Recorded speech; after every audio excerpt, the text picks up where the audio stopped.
Oh, I'll let Farzana. Maybe I should let Farzana take care of it. Yeah. Hello, everybody, and welcome.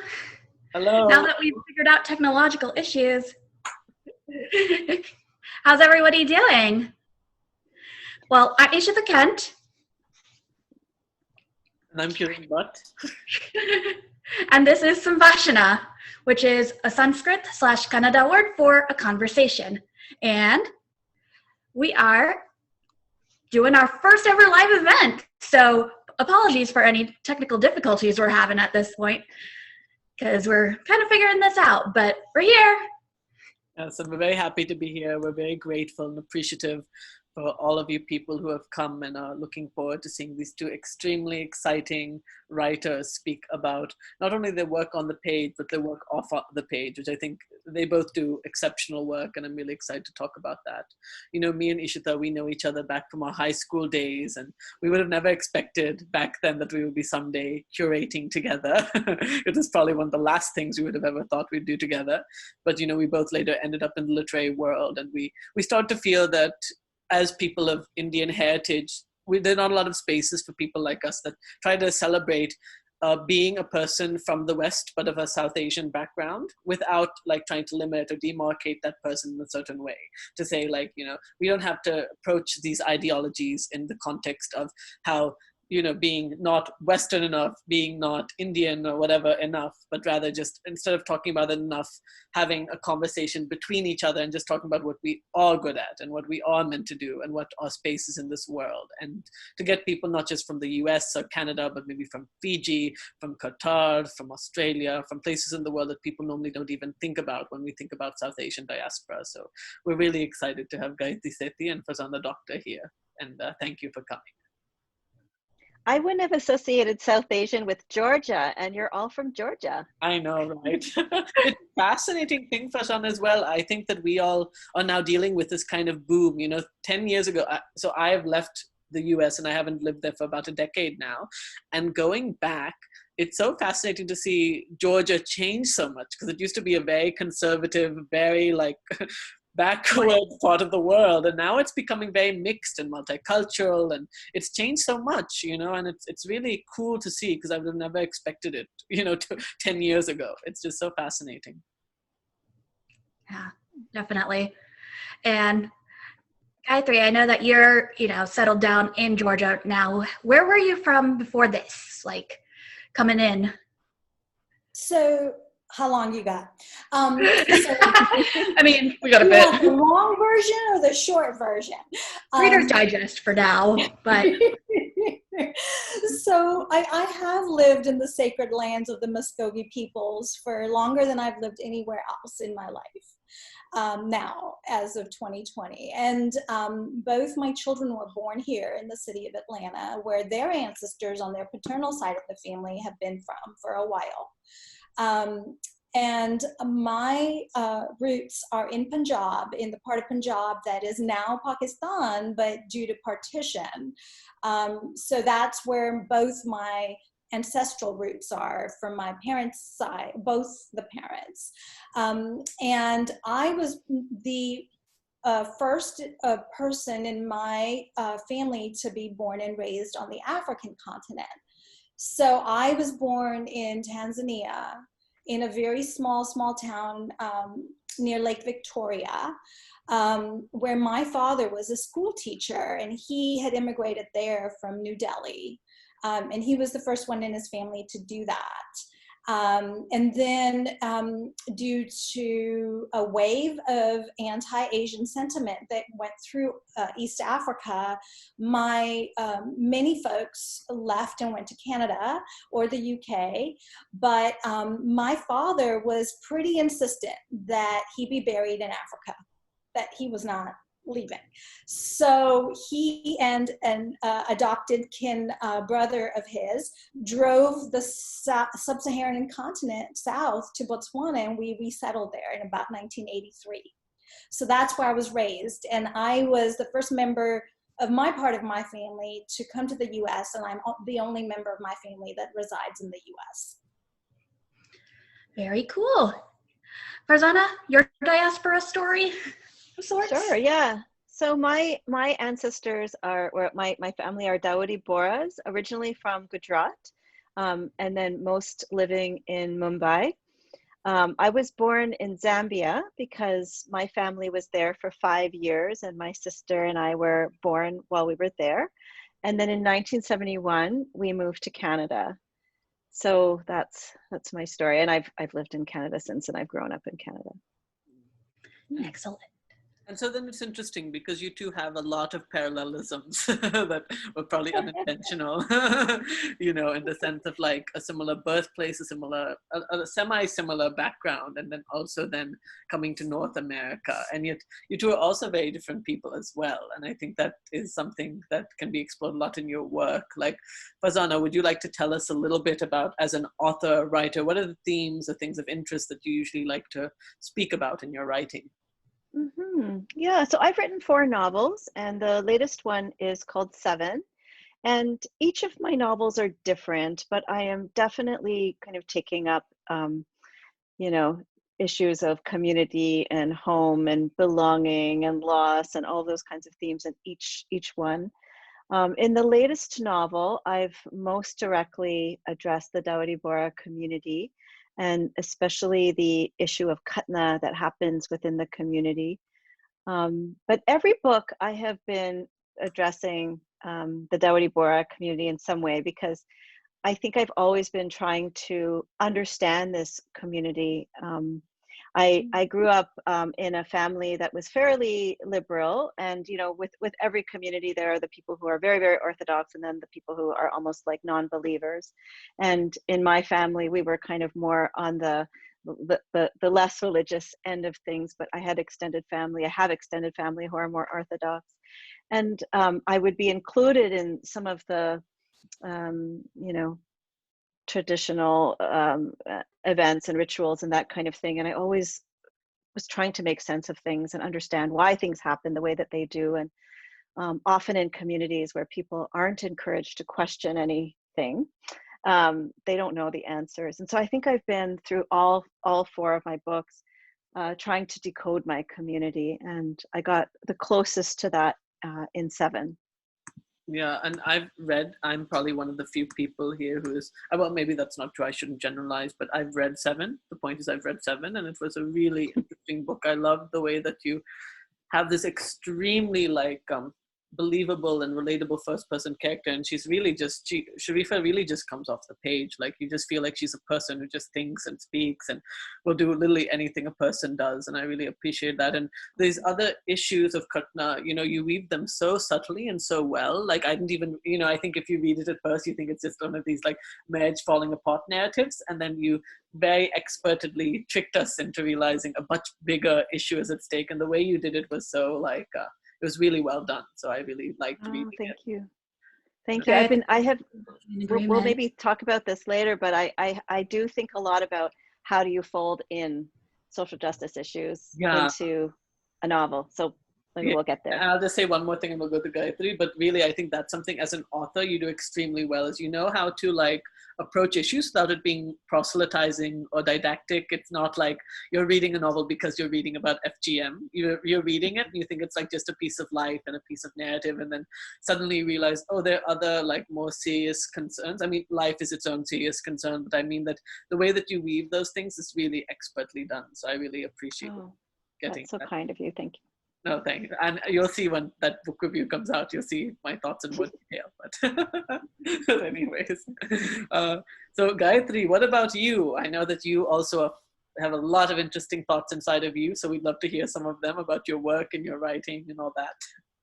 You know, I'm new to writing.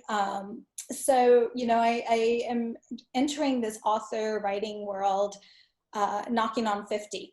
Right. So, you know, it's one of those things where, you know, to have your first book come out when you're almost 50 is a thing. You know, it's been a learning curve. I came from academia, and so I have written books that looked like dissertations, you know, and I have the credentials to go with that. But in this new life for the last 3 years, I've been trying to really take some of the things that I would have taught about in the classroom in higher education.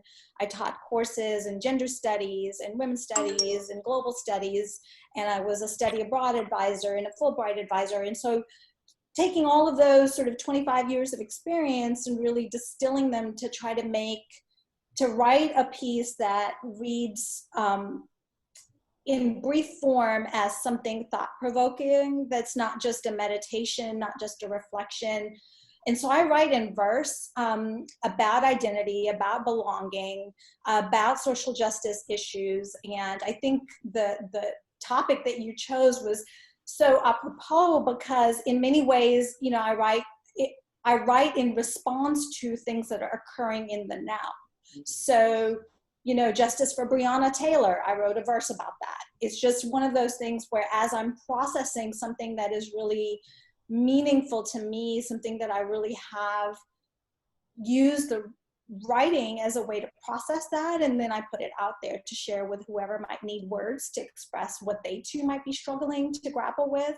And so that's how I did that enough times that I ended up with a manuscript that, you know, tackles in verse things from as mundane as, you know, chai to, you know, and how chai may be an elixir for mental health things, to issues around anti-Blackness in the South Asian community. And that's the thing that I most consistently find to be teachable moments in my life. And so that topic in particular, I end up writing a lot about. Right. Gayatri, would you say that you identify yourself more as an author first or an activist first between the two? Well, I don't know who taught us to separate. So where did we learn the idea that we are art, and the form of our art and activism are separate? Right. And I think it's kind of a colonial mentality thing. Personally, that's just sort of my short answer to my own question, is that I try not to make a separation. You know, to me, you know, my life ought to be expressed in however, in my choices and my decisions and who I sleep with and what I eat and how I write and what I write. And the art that I produce in the form of the art should be expressive of what's within. So to me, it's also an issue of integrity. So, you know, so I don't separate. To me, art activism is all part of your own life's purposeful work, however it manifests.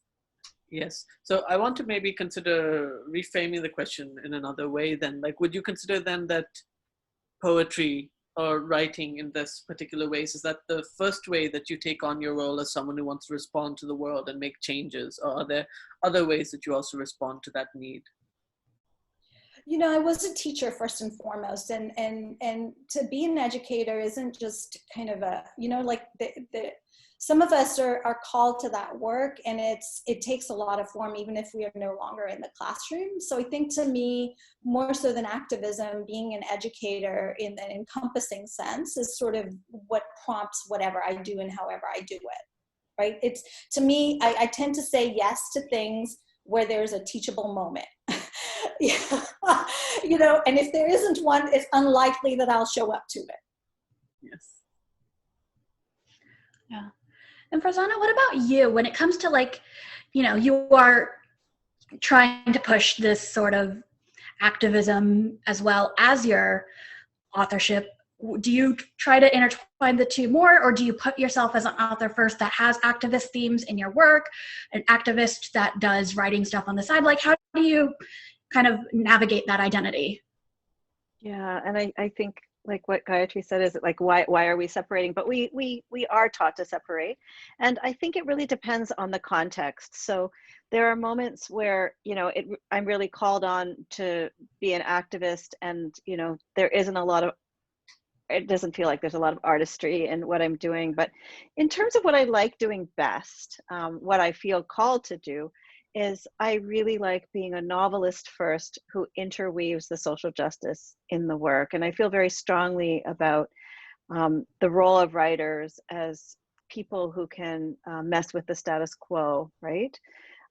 So when I was thinking about this novel and how to do it well, I was trying to think of, okay, what are my goals as a novelist? What am I thinking about in terms of, structure and setting and characters and plot? I was thinking about that as like my priority, but I knew that I had an important goal for this book as well that had to do with social justice. So, I knew that I'd be weaving it in, but I was paying very close attention to, is this a page turner? Where do things get dull? Where will I lose the reader? So I guess I'm most interested and most excited by the writing, but there would be no writing without the social justice at the same time. Yeah, and again, I'm not trying to overly praise you, but I really did like 7, and I really liked the way that you did. Overly praise me. Why not? Just overly praise me. Someone needs to There's no such thing as overpraising. I Build people up. We are here to build people up. Right. But I do want to talk a little bit about not just the intersection of how you're using this novel partly as a first-person narrative into a life and an experience between the US and Mumbai, and then this, the Khatna that's happening in the background. I also wanted to know a little bit more about your, like, maybe how much you consider your positionality, or how much you feel like positionality is important into telling stories like this. Like, do you feel that as someone who might have had a similar story to this narrative, do you feel like you felt like a certain obligation to tell the story more, or was it just something you really like, you just felt as just any other novelist, this was something that needed a certain amount of attention to detail or something like that? It didn't feel like an obligation, but it was kind of a burning compulsion. That's for sure. And I, also a sense of like, I can do this. I'm in this privileged position to be able to do this. I'm not interdependent with the Bora community, the community I'm talking about, and both loving and critiquing at the same time. I'm not interdependent. So I have enough distance to be able to do this safely. But there's something a little bit mysterious about writing as well. When I was in the middle of the activism back in 2015, and I didn't have a lot of time to write, but my writing practice is important to me. I was sitting down with my cup of coffee and a notebook, and these fully formed fictional scenes were just coming out of me. So that's the bit of the mysterious stuff. And maybe all of you have experienced pieces of that where you're just in this flow and you're like, where is this coming from? I don't know where this is coming from. So it was more, I would say, a compulsion than an obligation. Yeah, I really relate to that flow. Like, and people, I mean, when we talk about positionality and like what is one's voice and what's all these things, I feel like if you're in that flow and you're really connecting to this other world category, be it you're writing about something personal to you, or you're writing about the Turkish people, or like, a random tribe in some coastal area of Zambia or something. It's like, well, Zambia has no coast, so that was already a bad example. But anyways, my point is like, you're connecting to some random community, but you feel that interwovenness with your spirit and the self and whatever you're depicting. So I think that then makes me feel like, well, then isn't it my story if I'm the one channeling it and it's coming out of me and it's coming from that place, even if, wherever it's coming from or wherever it's about, it still comes from something deep inside of me. And so I relate. Yes, and we end up making a lot of decisions in terms of, the editorial choices we make, how we revise in the end, how we choose to market it. So it does become our own in the end, even if it's coming from somewhere else. Yes, and even if it's about something that's maybe not, I mean, in your context, it's very much about yourselves, but I'm just relating from my context as well. Even if it's not related to a specific context, you can still relate in other ways. So yes.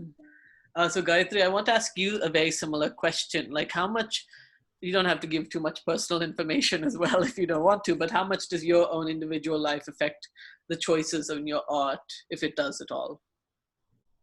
Yeah, I mean, as I was saying earlier, I mean, there is an expression, right? There are many things I do not know about, right? I don't know about the world in 7. I don't know much about what Farzana is describing, and I want to learn, but I would not presume to write that, you know? So I think, especially because I'm writing primarily nonfiction and sort of nonfiction essays, I'm really bound to speaking of the things that I either intellectually or experientially know about. So, you know, so for example, in the book that on belonging that will come next year, it's geared mostly to the young adult folks. And again, it is in some ways overtly didactic, right? I didn't have the finesse yet to figure out how to, in fictional form, convey this diasporic Desi identity of folks who do not have either just one origin to one current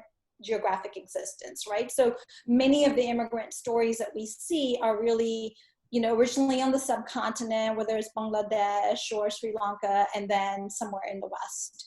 But my family's story is really, you know, also through the African continent and through sort of an experience of being brown, but raised in a Black world.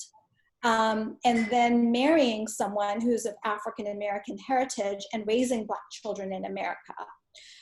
So those are some of those experiential things that really are vital to what I write about and how I write about it. And so I think that's why form was challenging for me. I really struggled a lot with form. So, you know, if I am a hyphenated individual, if I am a translated human, if I am a multiply displaced personality, you know, how do I write about that? The form might need to match those sort of experiences. And that's why I chose the form of verse, you know, that's kind of how I approached it. All right. And I very much write from experience. So it's a very direct, like, this happened, I wrote it. Yeah. And you've mentioned that the area that you kind of talk about the most from your own experience is anti-Blackness within the South Asian community in general, which, as all of us know, is a really big problem. How did you kind of come to, you know, uncondition yourself from the, you know, learning of it and start to see the problem behind anti-Blackness? You know, it's a practice. It's on the order of a spiritual practice, I must say, because it's somewhere, it's you know, many of us want to decolonize ourselves, right? So I read Ngugi wa Thiong'o, I read Fanon, you know, like, yes, okay, so I've done that and in sort of an academic sense, but I think it's much deeper than that. And I think it's never done. You're never done unlearning and uprooting the anti-Blackness that's planted within you. And I think for me, the way I approach it is a spiritual practice. So any given day I might wake up and say my Baha'i prayers from my faith practice alongside reading James Baldwin and reading Audre Lorde. And I really do that every day. When I light my incense, I sit in meditation. I may read, you know, Angela Davis on any given morning at 6 a.m. before anyone else is up in my day. And then I try to really infuse every aspect of my being with sort of that orientation of anti-racism. So it requires a lot of mindfulness, it requires practice, it requires making mistakes, it requires a deep level of discomfort in knowing that I may be the source of the soul wounds for my own children, because of the kinds of attitudes and beliefs that were planted in me by my own kin. And I really wish not to be that person. So I'm going to work really hard at it. And I do. Yeah. Does that answer your inquiry? Yeah. Yeah. And I actually have a similar but not quite the same question for Farzana, which is that how did you always grow up learning that? Well, first of all, I guess for our audience who may not know, can you explain a little bit about Ghutna and then explain kind of were you taught growing up that it was a bad thing? Did you like kind of learn that over time? And when did you decide that this was kind of going to be one of the themes that you grabbed onto for your book? Mm. Okay, yeah, so Ghutna is a form of female genital cutting or mutilation. It's type 1, there's 4 types, and it's considered to be kind of the least worst. They're all terrible. They're all harmful. It can have long-term emotional, physical, sexual impacts. It's done around the age of 7. That's why the title of my book is 7. But it could happen, at any point in a childhood. And it's done as a social norm, depending on, the community context. Amongst the Dawoodi Bohras, the religious leader says that it's mandatory, and it's just become this kind of social norm, this form of intergenerational trauma that hasn't been questioned. And there really wasn't public discourse in terms of the media around the issue until around 2015, when 2 different groups, grassroots groups, formed and began to be very public about it. And that was 2015, so very recent. So until that time, it was like this very taboo subject. It still is a taboo subject, very silenced. It was like this kind of thing that people just never talked about until the moment when it was deemed necessary to take a child for it. And most survivors will tell you that their experience of it is that they're very gaslit. So they're told, okay, we're doing this thing, but nothing actually happened here, and don't talk about it, don't tell. In general, until 2015, most men in the community didn't even know that it was happening, if it was happening to their daughters, because it's something that sort of, well, it's, it's a patriarchal religious figure who says it's mandatory. It's the women who carry it out. And I really like Muna al-Tahawi's term, the foot soldiers of the patriarchy. They become the foot soldiers. So that's sort of how it works. And then, so I don't think that I had even had a discussion with anyone about it until maybe 8 years ago, when a couple of cousins were speaking about it with me. And it wasn't until 2015, when I joined We Speak Out, that I was really able to articulate some things for myself and understand my own trauma experience. And that was when I sort of decided that, okay, this is going to be an activist issue for me. And then it found its way into the book. So I would say that most people don't talk about it. And, around 2015, 2016, I sent out an email to a bunch of people from my community locally to say, hey, how about we get together? Let's do a film screening. There's a really wonderful film called A Pinch of Skin, and let's talk about it in the community. Let's get a dialogue going amongst local folks. And I sent that to really the most lefty Dawoodi Bohra people I knew. No reply, radio silence. So I would say it's still a lot like that, except now we're posting things on Twitter and Facebook and spreading the message on WhatsApp and so on. It's still very, very quiet. No one talks about it. Yeah. And that's actually something I think we should talk about with both sides of the activism that you both are involved with, because we want to talk about the intersection of art, activism, and heritage. But a lot of why there's heritage involved with this activism is because of the concept of shame in South Asian culture, and the idea that we don't talk about it. It's, why did I suddenly blank on the word? You know what I'm talking about. But yeah, ultimately that if we choose to be different in any sort of way, we are the ones who bear the consequence of it, because in an individualist context, we're allowed to be different in other ways, but in collective consciousnesses, we are supposed to be like everyone else. And when we choose to show ourselves in other ways, we're kind of shaming a certain clan or heritage. Is that what you're referring to? Yeah, just the idea of, what will the other people say if you choose to speak up? Yeah, and it's important to speak out. I mean, that's something that I relate to, even though I'm not a female. I'm an LGBT person, and I deal with other types of shaming as well. And I also am someone who actively lives in India, where the LGBT movement is booming now, and a lot of people are becoming openly gay, transgender, they, whatever. That's becoming just as important there as it is here. And I see that. I talk this also with people who are from India, born and brought up there, but we have this conversation all the time that, no matter how much shaming there is we just ultimately have to go and say things, and we have to speak out, otherwise it doesn't change. And that's just something that's universal, regardless of whether you're brought up in the West or in India. But yes. Yeah. But my question for this was, why do you think writing specifically is going to be such a powerful tool against the what will people say mentality? So, eeny, meeny, miny, mo, who wants to go first? Who has thoughts? You know, I just want to say something about the what will people say piece. It's no accident that I am publishing this book. You know, I was thinking about what Gayatri said around, you know, coming up to 50, and you know, this book is coming out in this form for you. My book 7 is coming out in this particular form as I am approaching 50, and there's no accident around that. I think for me, I needed to be ready. I needed to have, you know, the backing of lots of, you know, feminist sisters behind me from the groups that I'm working with.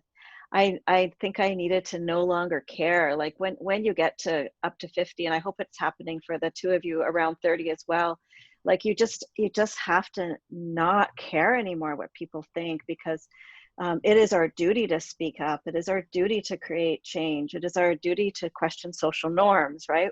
It's our duty to make our communities better places for everybody as much as we can, right? So I'll let Gayatri maybe. I concur. You know, I think this log kya kahenge is just, you know, the silencing, the shaming. Those are Thank you. That was the phrase I was thinking of. Yeah. I got it from your brain. My brain was connected to yours. You know, the thing is that, you know, so I wrote a piece for South Asian Today, and I love them. I must give them a plug.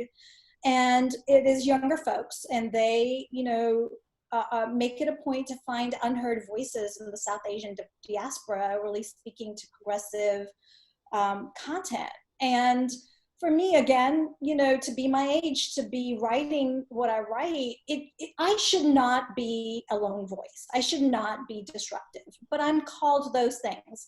I'm called disruptive. I'm called, you know, wild. I'm called all of these things that they see patriarchy finds troubling to the status quo.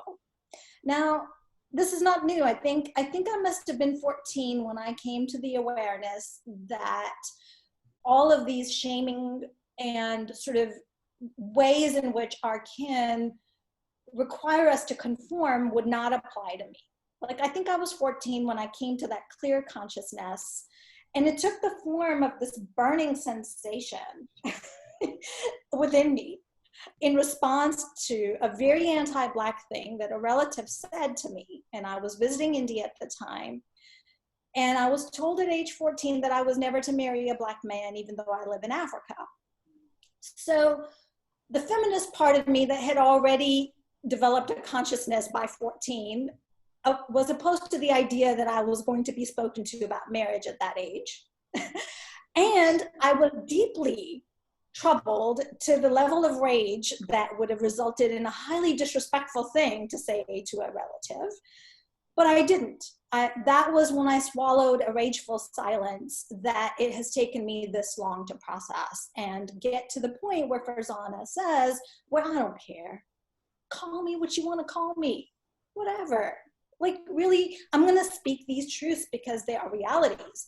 You know, people who are even your age, Ishita, you know, refuse to marry people of the Black race, you know, for the ways in which we are disciplined, disowned, unfriended, you name it. Those are the kinds of relational violences that result. Well, I've experienced them.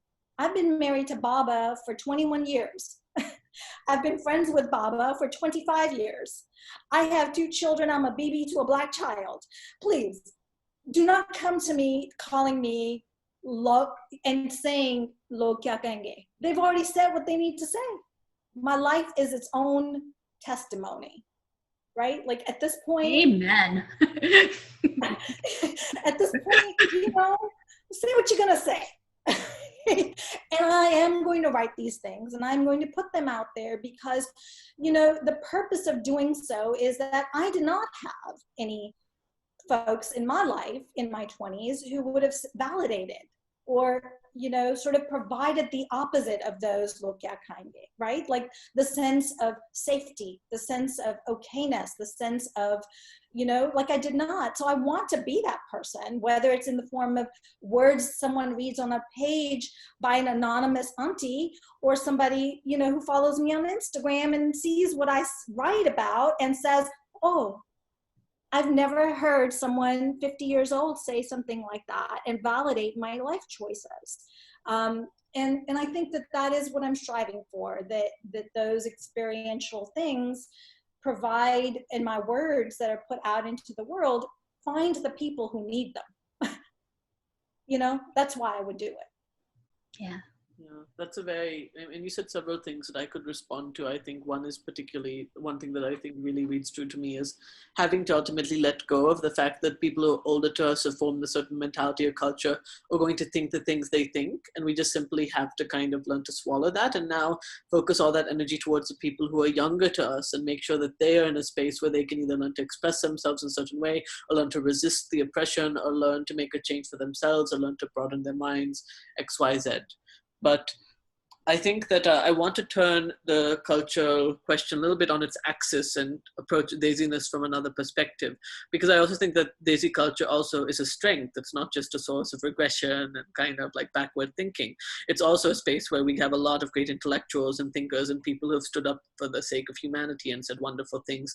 So would either of you two like to talk about maybe Desi activists or intellectuals or people who kind of informed your ideology or informed your way of looking at the world and kind of helped you create your space as either an author or an activist? I would say that there were tons and tons of them. You know, I moved to Toronto in '93, and there was this really wonderful festival that was happening here called Desh Pradesh, and it was run by like labor activists and queer people and artists of all kinds, and it was a South Asian festival. And I had, you know, I probably attended and I performed in that festival for about 5 years, I think, somewhere like that before the festival folded. And I would say that there were so many people who were coming my way in terms of informing me. So I feel like, you know, Toronto has been a really rich place for me for being able to be in front of those influences. Around the Katna stuff, I really credit the founder of We Speak Out, a woman named Masuma Rinalvi, who was one of the first people who wrote an article in a mainstream Indian newspaper about Katna. And she, you know, she risked a lot to do that. Because our community, you know, you were talking about unfriending and, you know, all that kind of stuff. What our community does is social shunning, you know, which can be quite dangerous if you're very interdependent. So, and that can be quite scary. So. Yes, the social shunning has, I have some experiential knowledge of that. So, you know, I really love, Kiran, how you said, you know, that our culture is also the source of inspiration, you know, a source of creativity and source of a lot of things. And, you know, unfortunately growing up on the African continent and then being really, you know, educated in a very Western way. So, you know, I went through the O levels and the A levels and the very British system of you know, content and curriculum that still hasn't been, you know, revised very much since then. And so when I came to college in the US, and that is the reason I came to the US, you know, I began to have access to a lot of feminist theorists in the college classroom. And I think that really helped me a lot. And in graduate school, I gravitated to anyone who was, you know, teaching courses in gender studies and feminist studies. And it was just something that was just a deep-seated curiosity. You know, much like Farzana was saying, was that she, you know, that you have been seeking understanding of your community. And I think to me, this sort of, what does it mean to be gendered, a brown DC South Asian girl was a thing. You know, it just, what does this mean for me? Because I'm not conforming to those expectations, and I never will. I just kind of knew that. So, so I read Chandra Mohanty, and I think the first time I read a piece by her was the time I was like, whoa. I am not, I'm not savvy enough to read Gayatri Spivak, but I wish I were. I've tried. So I think it was when I read the works of Arundhati Roy, I think, that I would name one name, if I could, who really has, in many ways, shown a path that as an aspirational path of writing essays, writing journalistic pieces, being in the front lines and doing the activism work while residing in India, and being sort of, and navigating, you know, this deep, sort of profound critique of the current government in India, while offering us a portal into possibilities of another world. And I just cannot say enough good things about her. And, you know, she also gets asked these questions that you were asking us earlier about sort of where does she see herself as writer activist, and she sort of hyphenates it. She hyphenates herself as a writer hyphen activist. You know, and I think she's someone that I look to. She's imperfect, her work is imperfect, but I think that for her, I think that's who I look to when I try to answer your question, is to say, where is the insight? Where's the wisdom? Where has she shown up to say something in words that I really wish I had come up with? You know? So even for today, like, I was rereading her in preparation for you know, and it's ironic, I named my first child Azad, okay? And so when I heard earlier this year in 2020 that she had named her book Azadi, I was like, see, we're synced. Our brains are connected. That's awesome. All right. Well, I think we're going to switch over to audience questions now. We don't have any yet. So audience, go ahead and start dropping those questions in the comments box. And while we wait for a few to come in, let's just chit chat about, I don't know, life. Here's a question that I like to ask of kind of all of our authors that are coming through. Do you identify with the word desi? And if so, what does that mean to you, the concept of dish?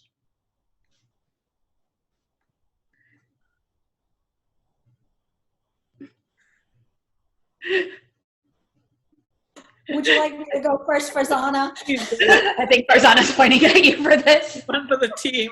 Well, you know, I have to reclaim it. Like many things, you know, you almost take a thing and you reinfuse it with a meaning. So I really, you know, if I would be a diasporic Desi, right? Or I take the connotations. South Asian doesn't necessarily resonate with me. South Asian American is assumed when you say you're South Asian, and I do not hold a US passport. So I've had to really, and for much of my life, I did actually have an Indian passport, although I was never born there or raised there. But my parents were. So it gets so super complicated. And, you know, so to me, Desi was the closest term that I could sort of turn and use in kind of an encompassing way. So if I do identify with it, it's with the caveat that it's diasporic, and also that it's encompassing, you know, in ways that that term often gets weaponized against us. And I don't appreciate that aspect of the term. Yeah, go ahead, Farzana. I would say that I'm very much connected to like a politicized kind of South Asian Canadian community. It's a funny thing, all this identity stuff, because it's such a preoccupation for many of us who are growing up outside of, you know, South Asia itself or India. I don't think people actually there call themselves South Asians, right? So it's a preoccupation for those of us who are diasporic. And I have spent a lot of time thinking about it, and also I don't think about it that much anymore. You know, something that comes up a lot in the literary world for me is people will ask about identity. They don't ask like the cis straight white dudes any questions about identity ever. And so there's this thing that happens for me where I'm kind of like, yes, I do identify with these things, and also, why are you identifying me with these things? Not you, as in all of you, but I sometimes feel like it's relevant and it's not relevant. So yeah, so I do identify that way for sure, you know, but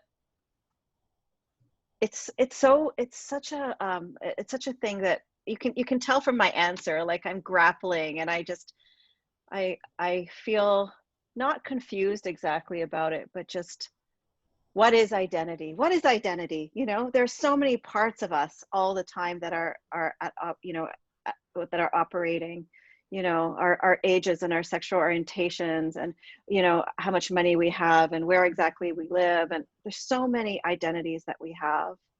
So yes, and what about it, I guess, is my question. Yeah, it's a good question to throw back, and it's something that I think all of us relate to, which is why me and Ishita created this space, because we were thinking, like, you know, when we get asked this question, it's always like from this, oh, well, you're different, either from the Eastern side or the Western side, and it's not like, but there is a thing to be, say, of this certain, like, say, Indian, Bangladeshi, Pakistani, whatever background, but then being raised with another cultural background as well, and I think that it creates, weirdly enough, I've traveled and I met so many people, even if they're from Australia, even if they're from Fiji, there's certain things we all share, which is really interesting. So I was like, I want to just create a space to explore that, and not explore it with this kind of like, well, we have to be labeled as, you know, this not enough type of thing. I just want to explore that as its own space of identity and production and heritage, and just enjoy that as its own beautiful space, I think. So that's why I'm glad to have two very interesting authors and activists come and help us even ask that question even more. I think it should be a question, not an answer, because that's the question. And I think the question is far more interesting when it's coming from somebody like you versus, you know, White guy in the Canada. festival organizers. Yeah. So, you know, because all four of us would have a slightly different orientation around all of that, and that's very interesting. It is. It's the difference and the similarity at the same time, which is interesting. Yeah. So, Yeah. Anna wants to add, do we even need to have an identity? And what are your views on that? Well, you know, the thing is, we live in a world where we're identified and presumed identified, right? So that we're living in a world, many of us living in worlds where we might be the only, that where we are presumed with identities, and it's a thing, right? And we're also living in political environments where identities are weaponized against us. So I think that as much as we want to be in denial, I think many of us do not have that privilege, right? Like, you know, we do not have that privilege. I mean, even in India, so let's say if we lived in India, Desi wouldn't be the identity that was relevant.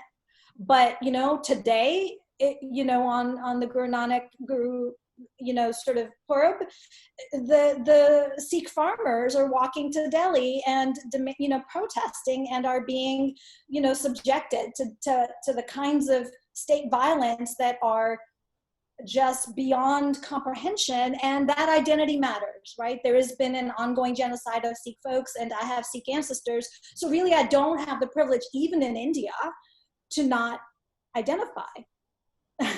Right? Like it just is. It is, and then I agree with Farzana. She said a phrase that my daughter says, which is, "What about it?"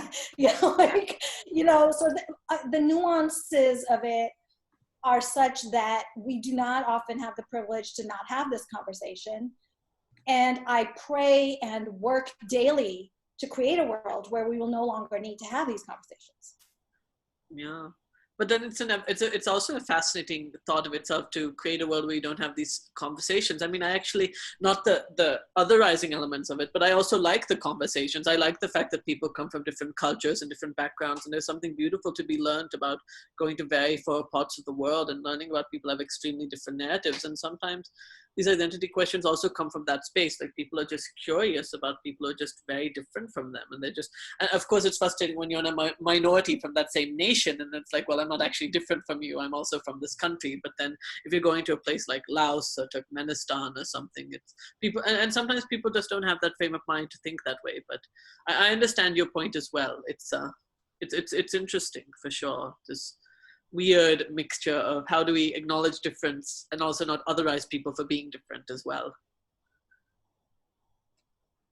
I think we have to be super intentional on how we're asking those questions and how we're writing all of these identities, right? Like, so I think that we can always make mistakes and we have to own up to our mistakes. But yeah, I think it is possible to ask in that very kind of curious, self-conscious way, so that we're not otherizing people. And you know, I think Kiran, like the way that you are writing in your recent novel, we have the Forsaken World. We have the Forsaken the word disappeared. Yeah, so that's an example where you're writing about these various like different people and places from, it feels like from an energy of love, right? Like it's not othering anybody, right? So I think we can try to do that. We can work towards that. Very sweet of you. Thank you, Farzana. Yeah. All right. So Shasta wants to know if we are thinking about, if our authors here are thinking about I cannot speak today. Ooh, I can't speak. It's fine. Cast in your work. Can you say the question again? How do you approach cast in your? Do you approach cast in your work? Is cast a part of your work? It hasn't been in my work at all. So if I can ask. You know, I am learning about caste actively, and also I think part of it comes from having not grown up on the subcontinent. And part of it comes from one of the pieces, hidden pieces of my identity is that, well, there's two pieces I'll tell you about that are related to caste that I'm still trying to unpack. So I think part of the reason I don't tackle it head on is because I'm still in pursuit of understanding around it. So that is one active pursuit. You know, I'm really listening to the Dalit activists. I'm learning from them. I am, you know, attending workshops on learning caste supremacy. I'm just sort of, I'm engaged in that process. But there are two pieces of my identity that are, you know, speaking to the question of intersectional identities while being South Asian, while being Desi. So my father became a Baha'i in the 60s. So what happens very often to people, whether they have caste or Hindu privilege, when they convert out into a faith, like a faith that's affiliated with Islam, that is a faith minority that isn't even acknowledged by the Indian state, what happens to their caste, right? So there's a question around that I'm still trying to figure out. Is there are people who, like Arundhati, you know, and she's been critiqued heavily for miscasting. So I'm well aware that this is a really important, pertinent, timely conversation. But what happens when you are Christian, when you're Baha'i, and how does caste play into any kind of notion of caste privilege when you, in some ways, there are people historically who have gotten off the caste grid? What happens to folks, the diasporic folks in Trinidad and in Suriname and in Fiji, who were indentured, and whatever the original caste was never translated across the oceans of indentured labor? And what happens, right? So I visit Trinidad often, and I teach about Trinidad when I used to teach as a professor. So that's the example I know most, is that I've looked at caste in the context of Trinidad, or in the context of South Africa, where my in-laws on my sister-in-law's family are from Durban. And I ask, I'm still asking questions. Caste is a question for me, and I'm in active, earnest pursuit of understanding around it and how it impacts me. So I have yet to write about it in a meaningful way. But it's on your to-do list. It's actively in process. I do have one line in my manuscript about, I'm Desi-ish enough to know that wherever Desis reside, caste exists. That's true. It does. It very much does. That was my one line that I got to, and it took me, I cannot tell you how many weeks it took me to distill it to one line. So that's the kind of book I'm writing, is trying to take that, and then it's there on the page so the reader can now process that how they wish. Yeah. Right? So it's about identity and belonging, but I'm giving you that nugget and saying, here it is. Exactly. And Pop it yourself. Oh, I can't wait to read your book, because it's probably going to inspire lots of things. And just what you've said, like I was like, okay, so like in a Muslim context, what does that mean? Especially in the diaspora. But I'm sure like we have inherited all of this stuff, and maybe it just comes through in classism, right? And class privilege stuff, right? It often does, but I think where class, caste, and faith intersect, there are a lot of questions of nuance to be had. Yeah. Particularly in India, where the lines are less firm and there's a lot more, kind of everything inside of it. Yeah, I mean, because it's not just a Brahmin Dalit conversation. Yeah. Whereas very often the conversation ends up being there, understandably so. And so really I'm in pursuit of sort of what else do we need to know? Yeah. That's a really fascinating topic, and I, like Farzana, I'm also looking forward to someday, hopefully soon, reading your book. And it'll be, I think, and I agree with you that a lot of good writing gives you that small idea, and then you as the reader has to extrapolate it. Do we have any other last questions, Ishita? It doesn't look like it. Well, then, in which case I think we'll start wrapping up then. Gayatri, Farzana, it's been wonderful to have you. Thank you so much. Thank you so much. Yeah.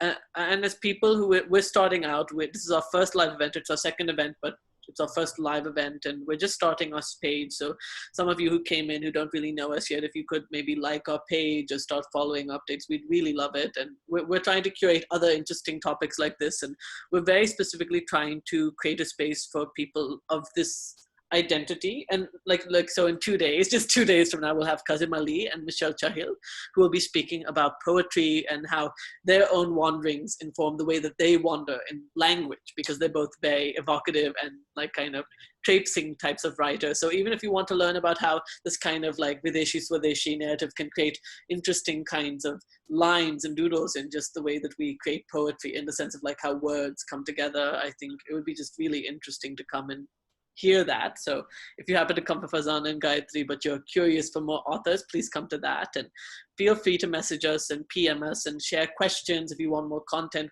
We're also open to feedback. If you think that there were certain things you wish we talked about better, or there's certain topics you wished we had addressed, we'd love to hear from you. So please PM us at our page and we'll be happy to respond. Yes. Any other last thoughts? Yeah, tell us. Yeah. Thank you so much. Yeah, just a big thank you. This was a lot of fun, and it was really great to have a conversation with all of you, and to everyone who was watching too. Really grateful to each of you. Thank you so much for including me in this conversation. And I'm reading all of your work. So thank you for the work that you have created in this world and for inspiring me in all the ways that you do. And a special thanks to the people who came to the live today. Yes, and we're, even me and Ishita were talking, one thing we want to do is we want to append a lot of these kinds of ideas of who should be allowed to speak and who should not. Like, we want people who are, like, you've already gotten things published, but we even want to explore people who are just starting, like really just starting out and really young, and people who are just like completely from narratives, like, like maybe half Japanese, half Indian, but born and brought up in Singapore or something, like really interesting, like things that normally do not get talked about in these spaces and need to be talked about and given a light. So we're very happy for you two to come, and we're hoping to continue to curate content that will inspire, intrigue others. Yes. If you are an author who's interested in appearing on Sambashana, please email us at sambashanapodcast@gmail.com. Yes. And likewise, if you want to be included on a mailing list, please add that Gmail and write us, or send us a PM, and we'd love to include you in any way. Even if you just want to write comments, give us a virtual thumbs up, we're happy with that. So yes. So thank you guys again. We will see you on Tuesday, hopefully, at 8 p.m. Eastern Time, 7 p.m. Central. And I don't noon in Australia. Don't forget noon in Australia for people like us. I don't remember. Okay, we're in like 17 different time zones. I can't remember all of them. Yeah. Lovely. This is international podcasting, you guys. Yes. It's great. Having to deal with usually 3 to 5 different time zones at once is my weekly pleasure. But anyways, thank you guys. Have a wonderful morning, afternoon, evening, wherever you guys are, and we will see you on our next event. Yes. Bye-bye. Bye.